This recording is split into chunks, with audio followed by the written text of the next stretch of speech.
am Echesa Magdaline in Nairobi, and we welcome our viewers in Kenya and around the world. This program takes a global and exclusive look at issues affecting public attitudes in business, technology, sports, and education. First, a look at major stories from around the world. We start off in Singapore, where a couple from Singapore has launched a legal challenge after authorities annulled their marriage. The couple, Brian and Jen, married in 2015 as man and a woman, but the husband underwent an operation sex change. The city-state voided their marriage last year, saying the operation made the partnership same-sex marriage that is illegal under Singapore law.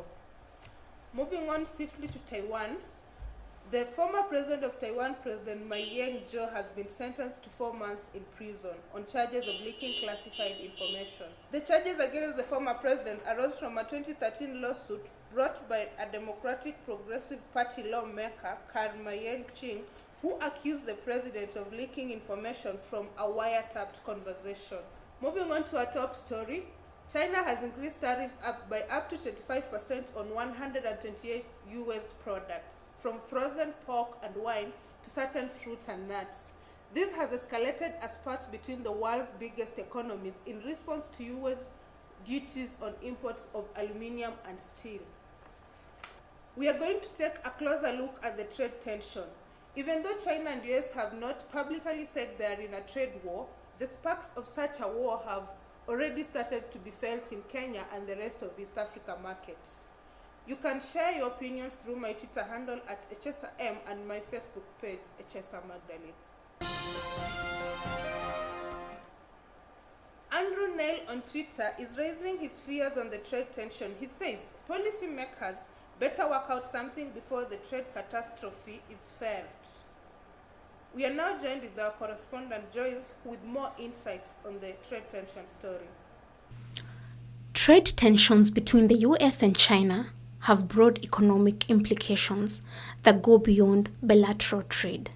Transacting business across East Africa has become very, very expensive. The tensions may not, however, escalate into a trade war. Personally, as a business lady in Kenya, it doesn't affect me, and when it does eventually come, I'm not sure how it will affect me, so I can't really say. Heads of Global Bank believe that a trade war would be so catastrophic, not only to the two countries, but to the whole world. A trade war is unnecessary.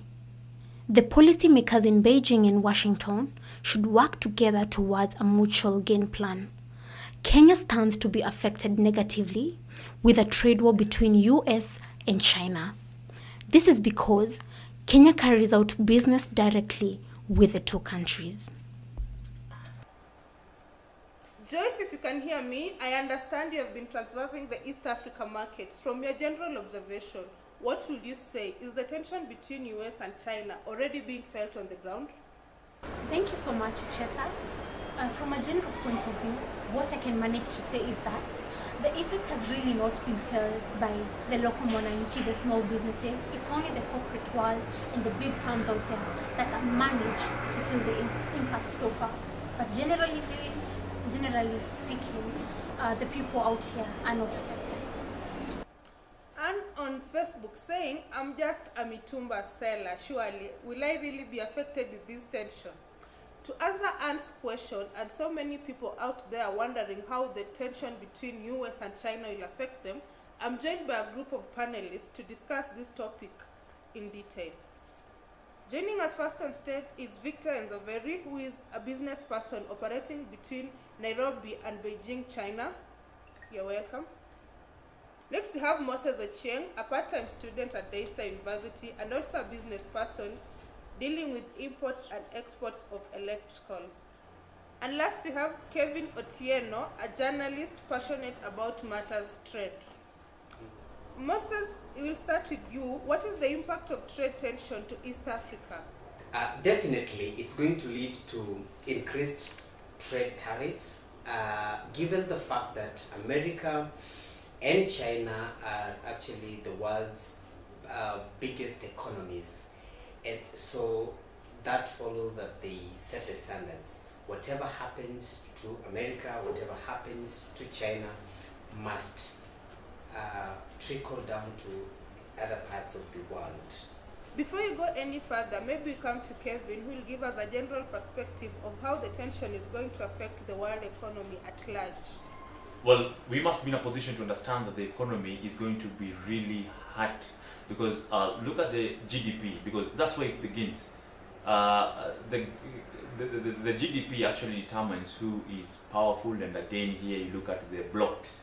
Now what we are going to do to the world as a whole is that we have people who will rely on the blocks of the block behind China, and another group will also rely on the block behind the United States of America.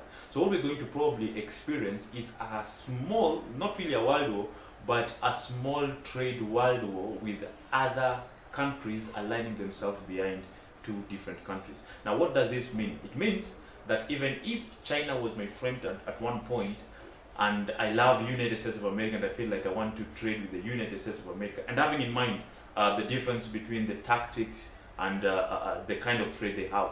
There's one that is a communist, a country like China, which Africans have now realized that they're only in this continent to do nothing but to make profit just like any other person would make. And it's compared to the United States of America, which apart from coming to make business, they are also intending to develop and build wherever they are. So I think there's going to be that tension whereby who is going to support United States of America, which I want to guess we are going to have majority of African states lining behind the United States of America, and there are very few lining behind the China, which is going to cause that rift. That is so provoking. We move to you, Victor, who has been affected so far by this trend tension, considering how Kevin is talking so passionately about it. Africa is largely affected by the US and China trade policy, because most transactions in Africa rely on the US dollar for business transacting. So yes, that has been a factor and is actually affecting it in a big way. Maybe just coming back to you, Moses, what can you say or advise? How can East Africa shield itself from this trade tension? I'm not quite sure whether East Africa can be able to shield itself from the trade tensions. We can only time will tell. We can just hope for the best. Given the fact that, as I said before, America and China are actually world's greatest economies, and therefore there is a sense in which whatever happens in these major economies will trickle down to East Africa, and therefore East Afrikaners can only hope for the best. But as to whether they have the economic muscles to be able to shield themselves from these tensions, only time will tell. We'll just finish off with you, Nzoveri. Kindly explain to us, what does this mean to economies of scale? Well, let me use Kenya as an example. When President Kenyatta took over the second term, he actually narrowed his agenda to the big four. And looking at it, picking one of the big four, manufacturing, the country is able to concentrate on manufacturing, employing the economies of scale in ensuring it has more of its output with reduced costs, and that ensures the country is able to carry out its activities and empowering its youths. Mr. Duale on Twitter is agreeing with the opinion raised by Mr. Nzoveri that tension might not be affecting small businesses as per now, but if nothing happens, then for sure it will trickle down to them. It will be so catastrophic if this trend tension is left to go on, or if nothing is done. So our prayer and wish is that talks are held between US and China so that a permanent solution is found to this catastrophe. Thank you for joining us. You can continue the conversation about this topic and also other topics on our social media handles. Be sure to tune in next time. God bless.